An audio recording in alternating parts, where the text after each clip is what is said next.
Sur l'emploi, mais on est aussi parfois, et vous allez le découvrir, dans les clichés. En voici une illustration. Il s'agit d'une délocalisation à l'envers.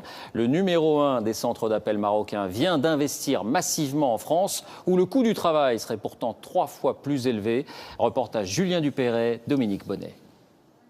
À Dreux, l'un des premiers employeurs de la ville est une entreprise marocaine. J'ai le plaisir de vous appeler aujourd'hui car en tant qu'abonné fidèle... Non madame, nous vous offrons les frais de mise en service. Ce centre d'appel a été racheté il y a quelques mois par un spécialiste marocain du secteur. Non, du tout, madame, rassurez-vous. 130 nouveaux CDI créés, un investissement venu de l'étranger inespéré pour les salariés, alors que le chômage dans la ville dépasse les 12%. Ce que je voudrais pas, c'est qu'ils délocalisent, parce que moi, j'ai pas envie d'aller au Maroc. L'idée n'est pas le fait qu'on soit racheté ou pas. Le fait, c'est qu'on puisse travailler. Des centres d'appel marocains en France, c'est un peu le monde à l'envers. Jusqu'ici, ce sont plutôt les emplois français qui partaient vers des pays où la main-d'œuvre coûte moins cher, comme le Maroc, le Sénégal ou ici la Tunisie. Alors, comment expliquer l'arrivée d'entreprises marocaines dans une France où les salaires et les charges sont bien plus élevés? Un numéro de téléphone, s'il vous plaît. 30 €, c'est le coût d'une heure de travail dans un centre d'appel en France, tandis qu'au Maghreb, cela revient à 13 €.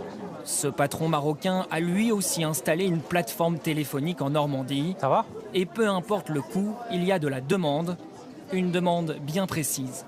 On a certains clients qui vont avoir différents types d'appels. Et pour des appels un peu plus sensibles, ils préfèrent que ce soit géré en France. Et les appels un peu plus standardisés, ils vont être dans une logique de réduction de coûts. Alors on va les traiter au Maroc. C'est le cas par exemple de l'administration qui gère les infractions routières. Pas question pour son patron de confier les relations avec les usagers à des téléconseillers qui n'ont jamais mis un pied en France. Il vaut mieux connaître le droit pénal, mais surtout l'environnement juridique et géographique.